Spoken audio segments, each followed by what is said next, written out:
Hello, Player here, and today I would like to actually talk about a concept I made for Arena War.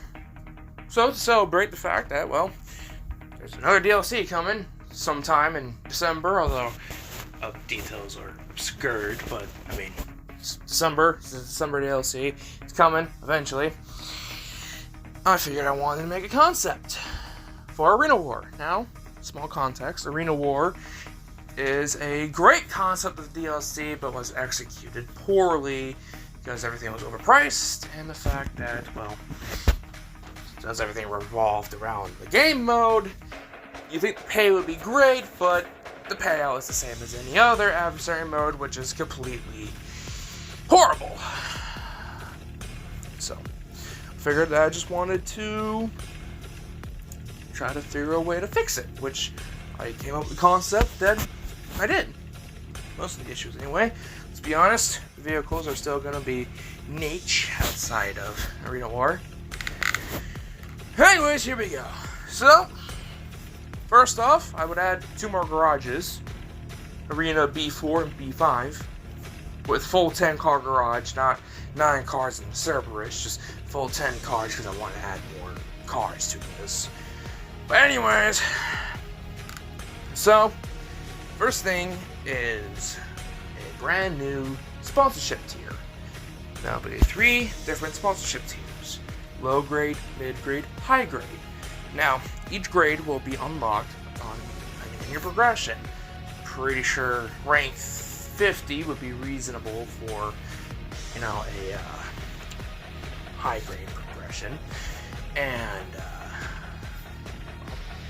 it'll be sponsors for all the companies in the game, but I'm only gonna do a couple as examples, which is Sprunk, Burger Shot, Vapid, and Ammunition. So, with sponsorships, you just go in and select a sponsor. Let's say I decided to select Vapid, because why not? So, with that being said, all you have to do is just, every time you play Arena War matches, you get both AP points and sponsorship points. And your sponsorship points go up to progressing whatever sponsorship you have. Now, if you decide to swap sponsors, it will reset progress back to the last level, which starts with level 1, goes to level 2, all the way up to level 10. Now, with sponsors, of course, you have liveries, and depending on what sponsor you have, will unlock a free livery for that specific, for all 12, or not 12 in this case, because there's, well, more Arena War cars, but anyways, you would have 3 different liveries. They're the same liveries, but they're with thematics of a car. So let's just, for the sake of it, pick a Dominator, and my sponsor would be Vapid. You have 3 different liveries. For the Apocalypse Dominator, you have the Rusty Vapid livery, which is, Rusty Vapid looking livery thing. For Future Shock, you have Neon Vapid, which is just tiny little, Vapid all around, wrapped around the whole car with the neon complexion and everything. And then for a Nightmare Dominator, you would have the Vapid Graffiti livery, which would be the same thing as Rusty, except with more graffiti to it. The whole spray can, everything. So, they're all free. Now, if you swap different sponsors, but you did not buy the livery, you cannot keep the livery. You have to get your sponsor back. But after that, you can, if you buy it, you can keep it. If you switch sponsors, you can still keep your, livery you want, which is cool. Now, during matches, you have 3 daily objectives. Again, let's go with, Vapid, I guess. Anyways, so all I have to do for these matches would be, let's say, I gotta destroy 5 Bravado vehicles, win 3 rounds of Bomb Ball, and I don't know, kill someone on a death bike with spike mines. If I complete all 3 of those daily objectives for Arena War, you get a $75,000 bonus on top of whatever pay you get with the adversary, which would also be significantly buffed across the whole adversary plane, because let's be honest, wasting 30 minutes of your life with a few strangers on the internet on a really difficult game mode just to be rewarded, what, $10,000? I mean, ammunition costs $10,000 in this freaking game. So, I mean, what, you wasted 30 minutes of your life just to buy a set of rockets for your RPG? I mean, that makes no sense. And going in Arena War, you have multi-million-dollar death machines, and you only get, what, $15,000 for your average game? That's just ridiculous. So along with that, you would have passive income for your sponsorship. And the higher your sponsorship, tier you have with your sponsor, the more money you get, up to $500,000. And, doesn't matter what sponsor you get, it's just that sponsor.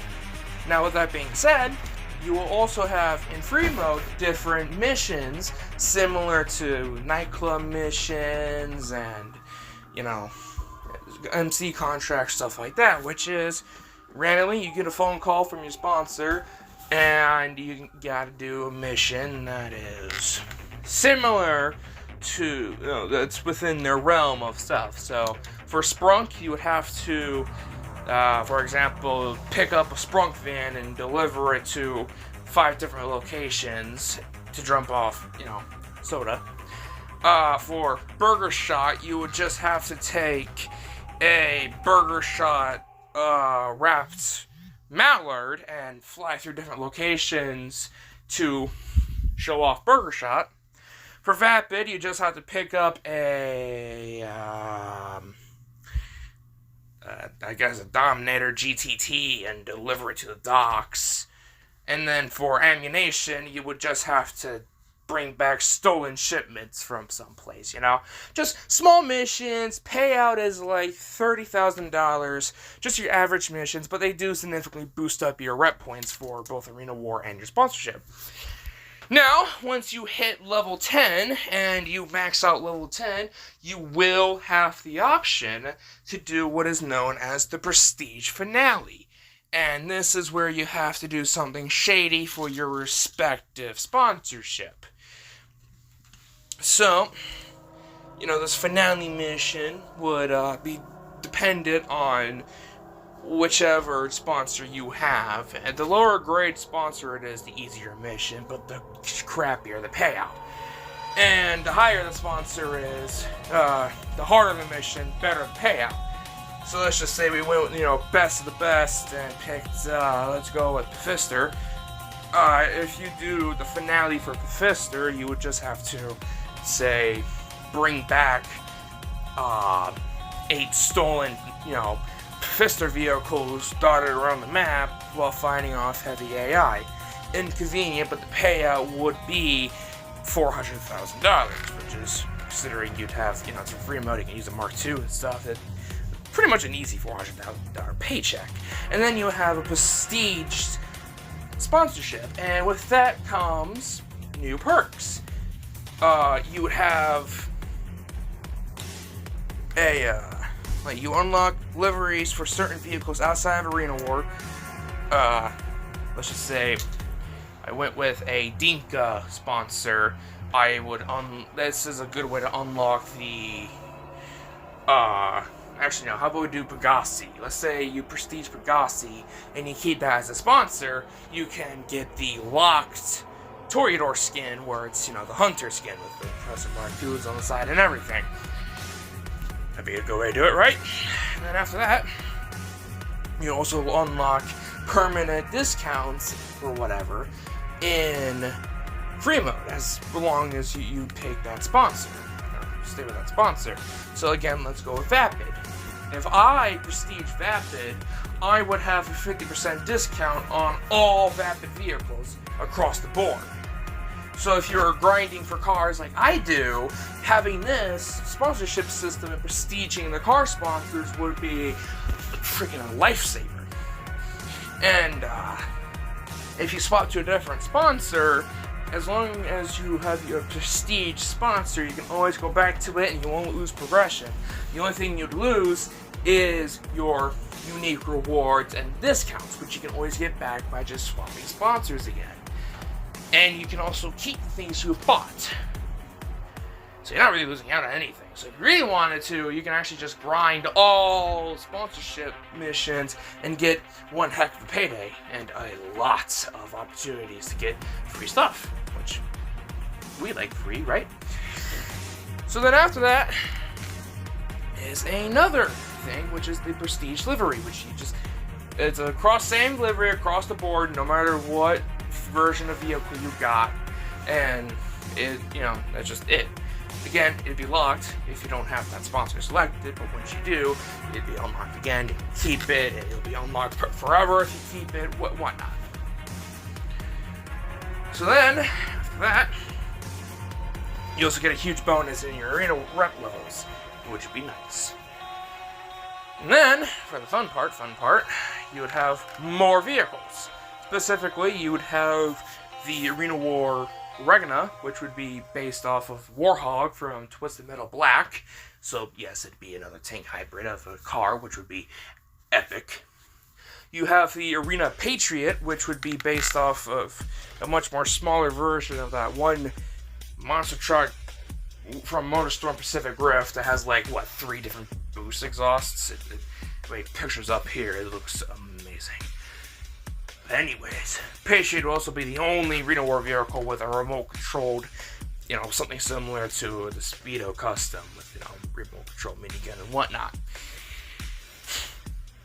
You'd also have Arena War Infernus, so, another weaponized supercar, which would be pretty epic. And then you'd have an Arena War Baddie, 801. Give some a little bit of competition to them death bikes. You know who you are. And then you'd have 3 new Arena War vehicles, as in cars from Arena War themselves. Well, 4 technically, but we'll get to the 4th one later, because that one's pretty important. So, the first one would be Roadhog, which is the car that is from Twisted Metal 2013 reboot, Roadkill, which I think looks like a really cool car. You would have the Arena Boxville. Don't really know what you'd call this one, but probably Deathville or something.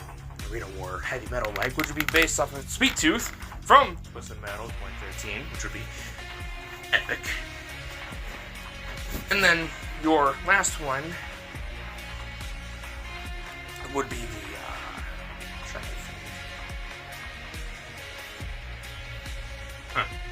I just had it in my head, and I forgot it, which is weird. It'll come back to me in 10 seconds, so skip ahead 10 seconds or whatever.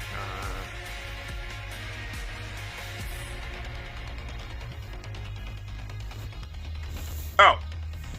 Right, it's a, you'd also have a,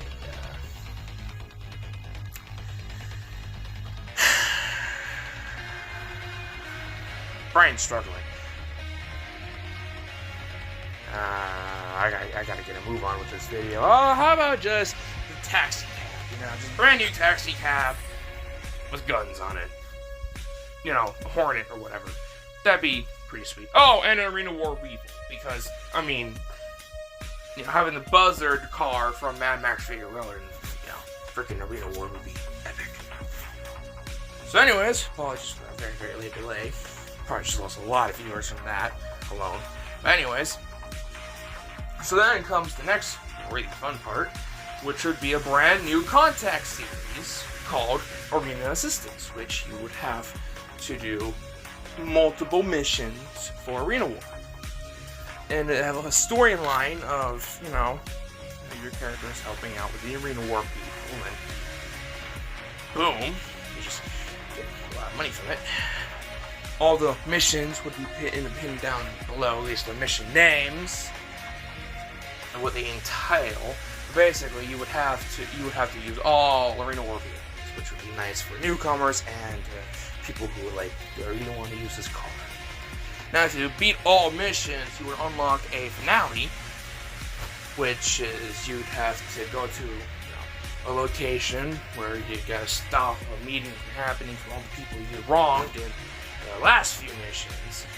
But it's an ambush, actually. You just go back to Arena War, actually be in the Arena War section where you have the races and whatnot on foot with a construction site and everything, because I think that would be epic.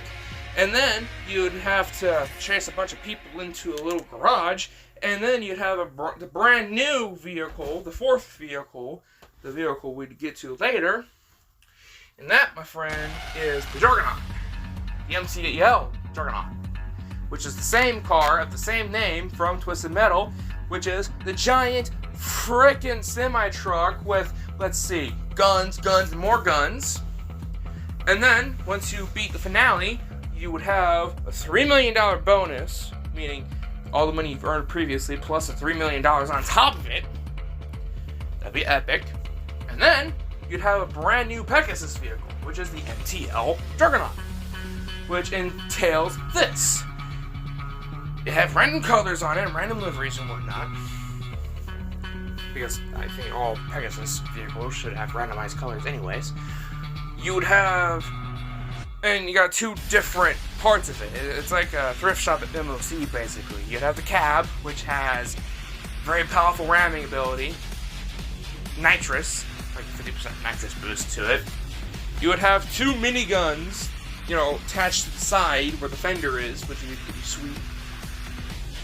And then the driver can control what is known, that I like to call, the rolling mines, which, if you activate the mine button, you only do this a few times a second, like, you only press the ability once every 2 minutes while it reloads for balance reasons, it would open up all the sides of the trailer and pump out smaller versions of bomb balls from the bomb ball adversary mode, which would then roll around in the street, and then once they hit a car, pedestrian, or after 10 seconds, they would detonate and have a big old explosion and deal quite a lot of damage.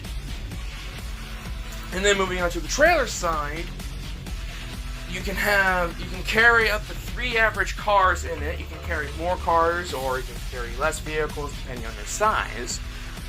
But you still get into it. And then you can also have, get on the sides and whatnot. People can hang off the sides. And then you can go on top, where you can gain access to the 2 new weapons. The triple gun, the tri-barreled freaking 50 caliber minigun, or just tri-gun, which you hop on it, and then you aim around. It's literally 3 50 caliber miniguns that also spin around while the barrels are spinning. So you have 3 50 cals going off at once into whatever you're shooting at, which would be devastating. And then in the back you have a missile barrage, which can shoot individual missiles, or the longer you hold the fire button, or I guess the aim down sight button, you can lock on to targets, and then the longer you hold on to it, the more missiles you can shoot off at once. Meaning you can have an 8 missile barrage locked onto a target with smuggler run targeting, which is, I'd say, is pretty average. It's not OP. They're class B missiles. They'll hit their targets, but you actually have a fighting chance against them. But anyways, and then of course you can drop down and you can hide inside the trailers and whatnot. But it would also have pretty insane armor. Like, you can take maybe 50 or so missiles from Mark II, both cab and trailer, because they're the one unit. You can't actually detach them at all. They're like one. You can't detach it. It's just literally just like one unit. But anyways, if since it'd be so powerful, there's actually weak spots where if you shoot at it, it'll do a lot more damage. Which is the front of the cab, which is the grill. It'll do some pretty insane damage if you shoot the front of that. And if you shoot the inside of the trailer while it's open, it can deal quite a lot of damage as well. But the best way to deal the most amount of damage is when they're just about to drop the bomb balls. You can actually shoot them, and if you deal enough damage to them fast enough, it will explode, which have a chain reaction with the rest of the bomb balls and whatever inside that trailer. Meaning you can kill everybody in that trailer and deal an insane amount of damage. So actually, I'd probably buff up the armor to about 120 missiles because, yeah, 120 missiles may be ridiculous, but play your cards right, it wouldn't have a problem with it. So, yeah, that's my idea for this concept. I kind of wish I had the ability to make a mod over this, but I don't know how to do mods, so just gotta deal with stock pictures and my rambling and whatever mission names I come up with in the pinned comment below. If you want more of these, on the other hand, maybe more concepts to DLC ideas or just ideas in general, you can always just, comment it and be like, hey, do this or something, But either way, I hope you enjoyed the video. I'm sorry it took a really long time on that whole Arena War debacle thing, because I do not have a script for this at all. So, yeah, have a good day.